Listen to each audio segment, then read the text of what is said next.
Leading up to the release of the first movie, The Matrix, in 1999, there was a huge boom of women in computing in the early 20th century.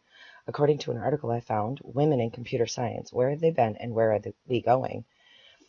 Tracy Camp and Denise Guerrer state that this upward trend began in 1970 and went to around 1983, with increases in female participation in computer science by 36.3%. But from 1984 into 1994, the computer science field became more mainstream, and there was a decrease in women graduating in the field by 23.4%. One of the contributing factors to the decrease in women in computing is the mainstream perception of the computer science culture. It was seen as hacker, nerd, and antisocial.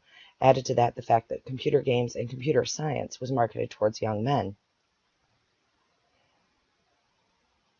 Camp and Guerrer found that the games developed in the 1980s were designed and marketed for only half of the population. The lack of female characters or the creation of weak female characters gave girls the perception that they were not welcome in the computer science community. To open the discussion of women in computing in the Matrix trilogy, it is a female hacker, Trinity, who is the one to contact Neo and start him on his path through the story. Time ago. Jeez. What? I just thought, you would die. Most guys do. It was you on my computer. How did you do that? Right now, all I can tell you is that you're in danger. I brought you here to...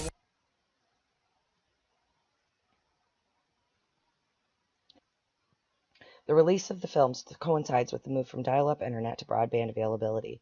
Not having to wait for slow dial-up service and being able to be connected instantly to the internet brought a new culture of programming, hacking, and internet use that boomed during the late 1990s and early 2000s. The Wachowskis latched onto this new technology and put their own twist on the story through this trilogy. In this movie clip, we see Neo slowly leaving the Matrix and entering into the real world, and the sounds remind us and are reminiscent of the dial-up connection, but yet somehow he is being connected, and it will be a permanent connection. I need a signal soon. Got a fibrillation. APOC, location. Targeting almost there. He's going into arrest. Lock, I got him. Now, tanks, now.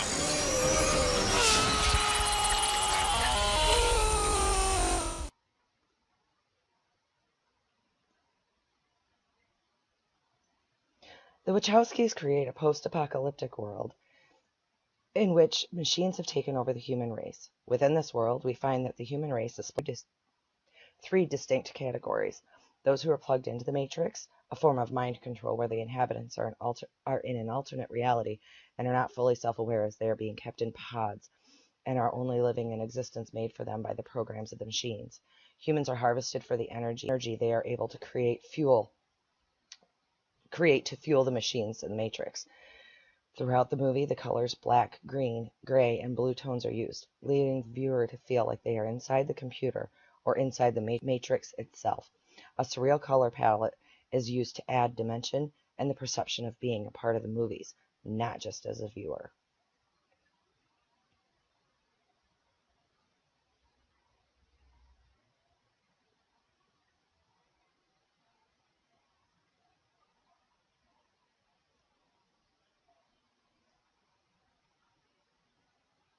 The second category of humans are those who have been unplugged.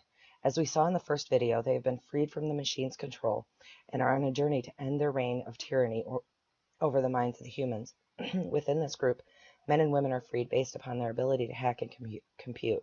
They are the ones who are curious about what is really happening and have a hunch that everything is not as it seems in the world around them while they were plugged in.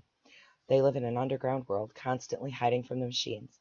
There is a home base called Zion, where the third category of humans is located. Zion is full of the children of the earth who were not ever bred by the machines and plugged into the Matrix. However, those who have been unplugged are the only ones who can enter the Matrix again.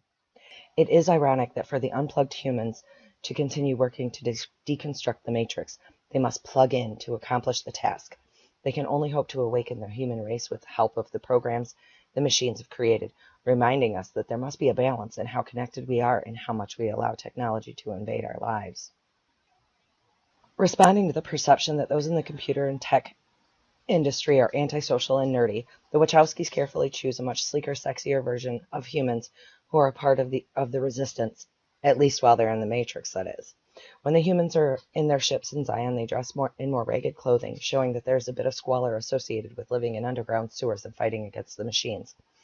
Almost a feeling that in order to fight, they have taken a vow of poverty.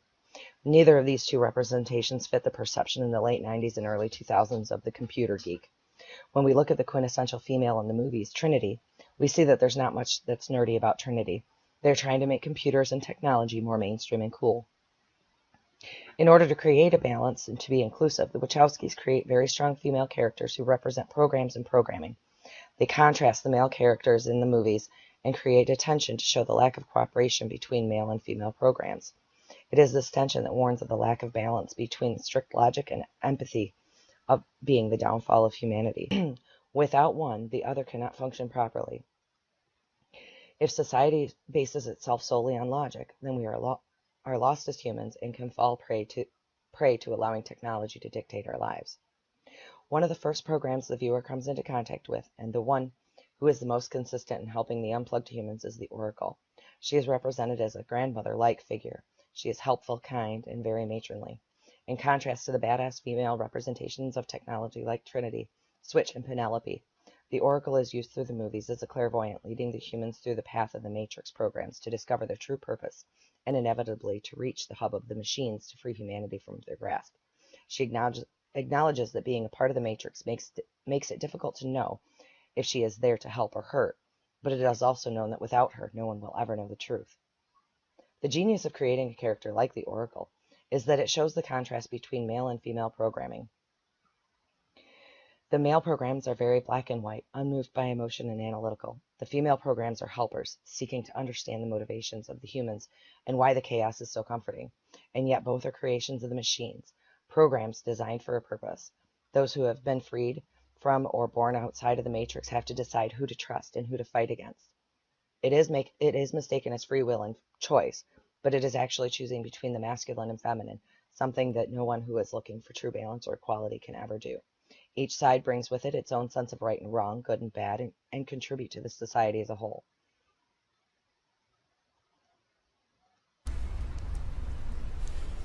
I felt like sitting. I know. So, let's get the obvious stuff out of the way. You're not human, are you? And it's tough to get any more obvious than that. If I had to guess, I'd say you're a program from the machine world. So is he. So far, so good. But if that's true, that could mean you are part of this system. Another kind of control. Keep going. I suppose the most obvious question is, how can I trust you? Bingo.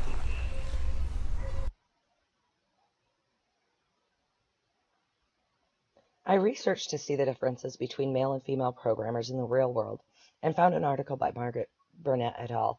Titled Gender Differences in Programming Environments Across Programming Populations. In this study, it was found that there are large differences in how men and women approach problem solving, troubleshooting, and technology, and the use of aids. Men tended to follow up on information selectively, focusing on one related cue found and pursuing it in depth before trying to attend to other details, whereas they found that women programmers would use comprehensive information processing, attending to details, and how they fit together in the overall picture. The Wachowskis show an example of this type of thought process by men when they created the Merovingian. They discuss free will and choice and state that it's a mistake. He describes this in extreme detail in the scene titled Causality. He identifies with the black and white and the strict rule of logic. He is so confused by the base human desires that he writes programs into foods to explore this, yet is still unmoved by the emotion and toying with others' desires. He is truly a logic algorithm attempting to mimic human interaction with no true understanding of it. It is a game. It is a toy. But this is not a reason, this is not a why.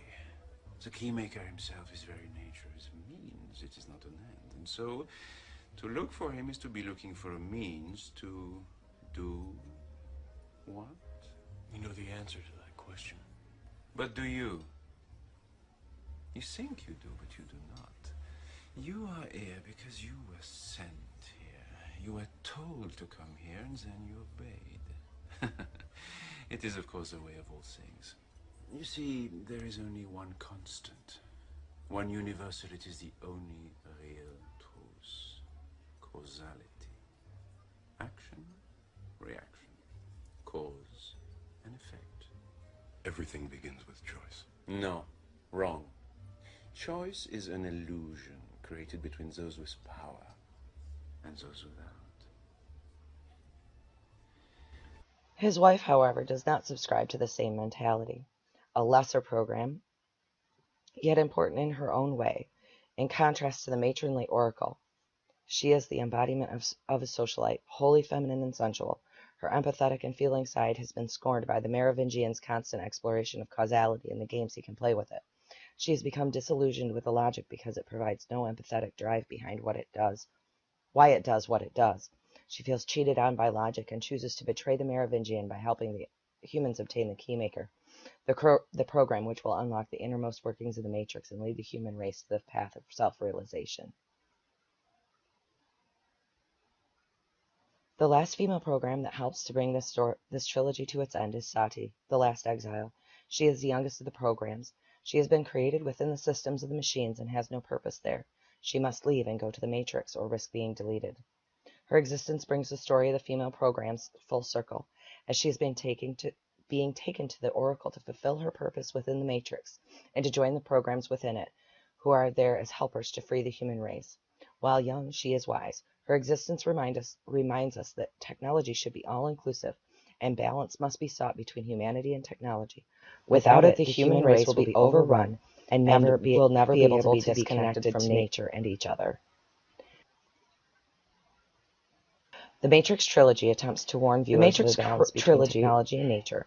The feminine and masculine are intertwined, none more important than the other, but must work together for the good of humanity. Technology can either be a solitary or a social practice, but one does not have to choose to be a part of it.